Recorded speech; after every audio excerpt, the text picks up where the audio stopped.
আমি এই মুহূর্তে আছি বাংলাদেশের সুন্দর পরিষ্কার পরিচ্ছন্ন গ্রাম মোংলাইপাড়া।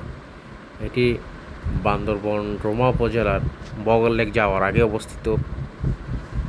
খুব সুন্দর গ্রাম, প্রতিটি বাড়ির আঙ্গিনা ফুলের গাছ দিয়ে সাজানো। রয়েছে ওদের নির্দিষ্ট ডাস্টবিন।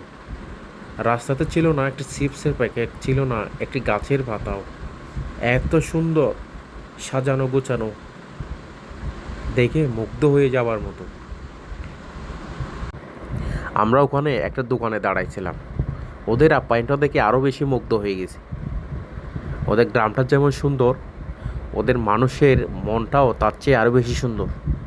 মাশাল্লাহ, সুবহানাল্লাহ, আলহামদুলিল্লাহ। যদি কোনো দিন সময় হয় ইনশাআল্লাহ আবার যাবে এই গ্রামে। শিল্পী তার রং তুলে দিয়ে ছবি আঁকার মতো।